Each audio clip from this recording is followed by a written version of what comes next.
Sanchez. Drops it. Oh! The left hook is down. Another right hand drops him again. Go down. Again, a combination, and that's it. Foot. That left hook landed right in the chin of Quint. Hello guys, welcome back to our channel Winsworld TV. So marami ang nagsasabi na matatalo ang ating pambato na si former 3 World Division Champion, Cuadro Alas Angas ng Pinas Jonriel Casimero, kapag hindi niya pag-aaralan ng maigi ang galawan ng kanyang makakalaban na si Sol Sanchez. Ayon kay Sol Sanchez ay kayang-kaya niya patumbahin si Jonriel Casimero sa maikling oras, dahil alam daw niya ang kahinaan ni Jonriel Casimero. Meron ng nakahanda na malaking estilo na ikakagugulat ng karamihan. Ito daw ang teknik na ito ang magpapatumba kay Cuadro Alas Angas ng Pinas Jonriel Casimero. Isa na rito na pinaghahandaan ni Sol Sanchez laban kay Jonriel Casimero. Ang kahinaan nito pagdating sa paghinga dahil madalas na si Jonriel Casimero na hingalin sa kanyang mga laban. Kaya makikipagsabayan itong si Sol Sanchez kay Jonriel Casimero, at kapag nakita na niya itong hinihingal ay doon niya isagawa ang kanyang malupit na estilo laban dito. Kilala si Sol Sanchez sa pagiging malakas at madiskarte sa ibabaw ng boxing ring, kaya kapag hindi ito nag-ingat si Jonriel Casimero ay tiyak matatalo siya ni Sol Sanchez. Sa laban na ito ay kayo na po ang humusga kung kakayanin ni Sol Sanchez itong angas ng Pinas na si Jonriel Casimero. Makakalaban ni Sol Sanchez itong Pinoy boxer na si RV Deniga. Sa unang tagpo ay talagang gustong-gusto agad subukan ni Sol Sanchez ang lakas nitong Pinoy. 高いガード、そこから繰り出す左右のフックが強烈。岩佐さん、どういうところに注目されますか？個人的なファイターと右と左っていうのがまたちょっとあるんですけど、その辺の相性がどうなるのかな、ちょっとワクワクしますね。いきなりどちらもパンチありそうですね。やっぱしっかりスイングしてきてますね。はい。トレジャーボクシング、この興行の代表である伊藤正幸さんの現役時代のロサンゼルスのチームメイトも務めたというのがこのサウル・サンチェス。デニーガはうまく距離を取りながら戦っているなという印象がありますよね。デニーガも、サンチェスもう少し詰めながら、またコーナーに詰めていく。左のストレートに左のフックを合わせていったサンチェスです。こうして冷静にこう距離を取りながら、左ボディアッパー、うまいですね。左のフックがいいんですよね。パンチを振り下ろしていきますが、デニーガもよく見ています。ここからパンチが交錯、近い距離、左フック、サンチェスの左ストレート狙っていますデニーガ。ボディ2発、さらにもう2発左のフック、サンチェス。デニーガ少しもらったか。ボディジャブ、デニーガ、そこに入っていくサンチェス、ボディ2発、さらにストレートフック、左振りかわって振っていく。ロープに詰めますが、デニエガも目がよく見えています。少し左のオーバーハンド、割れてるところはありますね。デニエガのパンチ、ここも左。湯浅さんはいかがでしょうか？そうですね、これも本当ちょっとジャッジ泣かせというか、デニエガの手数とプレッシャーを取るのもそうなんですけど、こう距離とかを支配しているのは前に出ていく中でも、今もそうです。時折左横を入れてきます。パー、またパンチを、いやでもサンチェスも負けてません。譲らないですね、お互いに譲りません。体を預けていったのはデニエガの方です。詰めて安全な距離と思ったら出してくるというような感じ。今右入れましたね。距離に入るともう一気にサンチェスは自分から仕掛けていく。ストレートフック、残り15秒。いけないですよね。そして湯浅さん、なかなかクリーンヒットも生まれにくいですね。生まれにくいですね。でも今の良かったですね、サンチェス。左ストレート、今度はデニエガ。サンチェスが体をゆすりながら入っていきます。サウスポースタイルから右のリードから左のストレート、ボディにも上にも下にも自在な左を持ちます。左ストレートを1つ当てました。当てただろとアピールしたのがデニエガの方。サンチェスコーナーで連打、決着がつくか。サンチェス、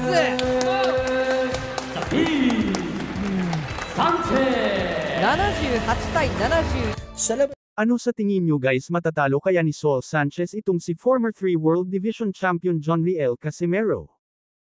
Cuadro Alas Jonriel Casimero, puspusan na ang paghahanda at pagpapalakas ng katawan para sa paparating niyang laban kontra Sol Sanchez, kitang-kita ang pagpupursige nito para mas lalo itong lumakas, dahil ang paparating niyang laban ay isang laban na napaka-importante at dito rin nakasalalay ang posibilidad na susunod niyang makakaharap ang tinaguriang The Monster Naoya Inoue kapag tinalo niya si Saul Sanchez. Isang buwan na nga lang bago ang laban ni John Riel Casimero kontra Saul Sanchez, ang laban na ito ni John Riel Casimero ay isang malaking pagsubok sa kanya, lalo na ngayon na hinahabol talaga makalaban ni Cuadro Alas John Riel Casimero itong 4 World Division Champion na si Naoya Inoue aka the Japanese Monster.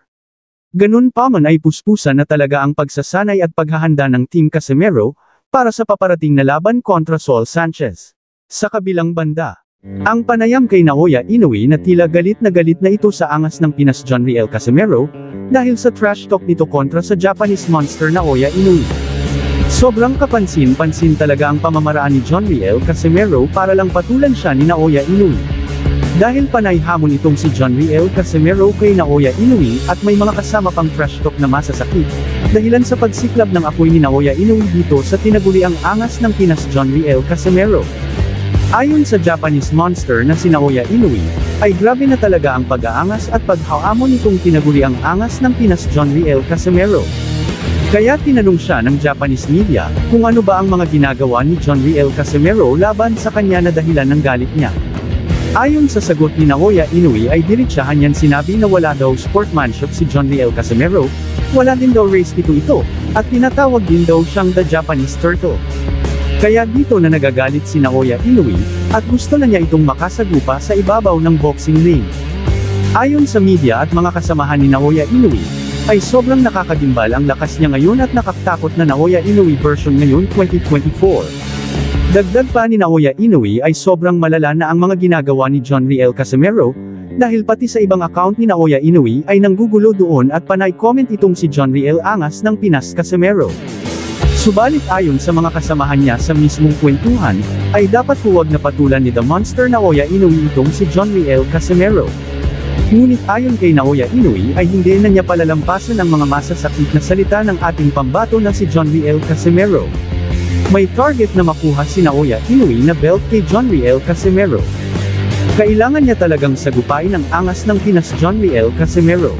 Dahil ayon kay Naoya Inoue ay hindi niya ito papatulan kung walang belt na hawak ito. At dahil merong hawak na championship belt si John Riel Casimero ay lalabanan nito ni Naoya Inoue para makuha niya ang titulong undisputed bantamweight champion. At sinabi ni Naoya Inoue na hindi daw niya papansinin si John Riel Casimero kung wala itong hawak na championship belt kahit anong gawin pa daw niyang pagpapapansin dito. Dagdag pa sa ating mga balita.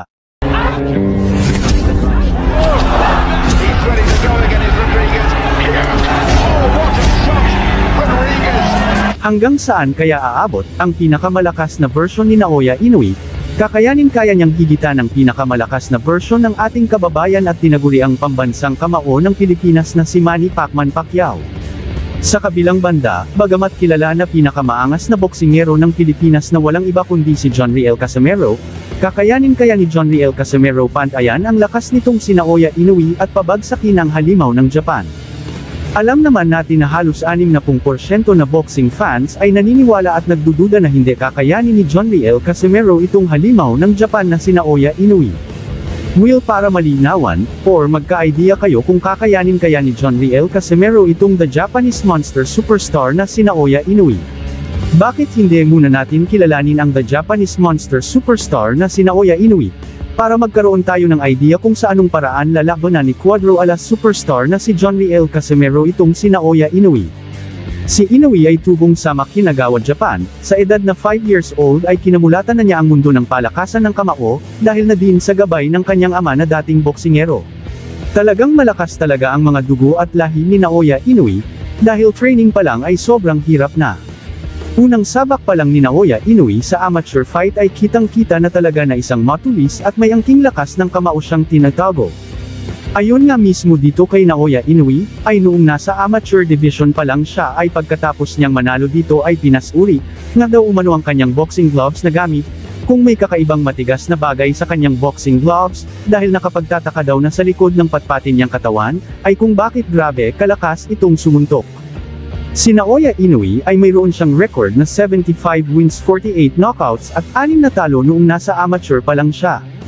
Sa edad na 19 years old ay nag-umpisa na siyang lumaban bilang isang professional boxer.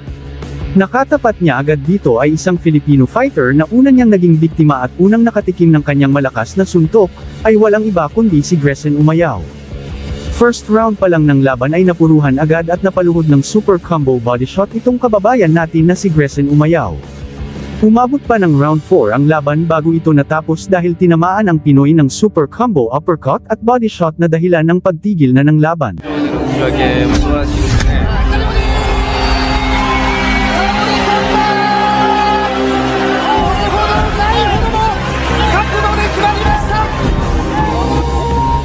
Pagkaraan ng ilang taon ay isang Pinoy na naman ang kanyang nakalaban, siya ay si Jerson Mancio.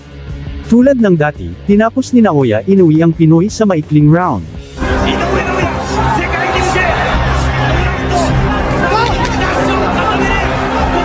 Ayon mismo dito kay Inoue ay gusto niya talagang makakalaban ang malalakas at major world title fight. Hindi nagtagal ay natupad nga ang hiling ni Naoya Inoue na laban sa major title fight. Kinalaban niya dito ang WBC Light Flyweight Champion na si Adrian Hernandez, na isang Mexicano. Sa laban na ito ay masusubok ang lakas ni Naoya Inoue bilang isang professional boxer, veteranong boksingero kontra sa bagitong boksingero. Sa mismong laban ay nakitaan agad si Naoya Inoue ng agresibo, walang takot at magandang galaw sa ibabaw ng boxing ring. Sa ika-6 na round ay dito na napuruhan ni Naoya Inoue ang veteranong boksingero dahilan sa kanyang pagbagsak at pagkatalo. Dahil dito nakuha ni Naoya Inoue ang kauna-unahang world title champion. あそこからもう一気に構成になりましたかね。そうですね。ちょっともう実力差が出てますよね。あ、そうですか。ただこれチャンピオンエルナンデスもですね、32センチ、29秒という高い勝率を誇っていて、ノックアウト勝ちもそのうちで18とこれ軽量フィニッシュ。Pitong buwan ang lumipas pagkatapos niya makuha ang pinakaunang world champion ay tumalon agad siya sa dalawang division simula lightweight division papunta super flyweight division. Kakalabanin niya dito si Omar Narvaez, isang Argentinian. Sa laban na ito ay target ni Naoya Inoue ang maging 2 world division champion. Si Narvaez ay may record na 40 wins, 24 knockouts, at isang talo. Habang si Naoya Inoue ay may record na 7 wins walang talo. Sa mismong laban ay ginawa lang ni Naoya Inoue na punching bag, itong veteranong boksingero na si Omar Narvaez dahil 4 na beses pinatumba ni Naoya Inoue. Dahilan sa pagkatalo nito. Dahil sa impresibong panalo na ito ay kinilala si Naoya Inoue bilang pinakamabilis na mandirigma sa kasaysayan na nanalo ng 2 world titles sa loob lamang ng 8 professional fight.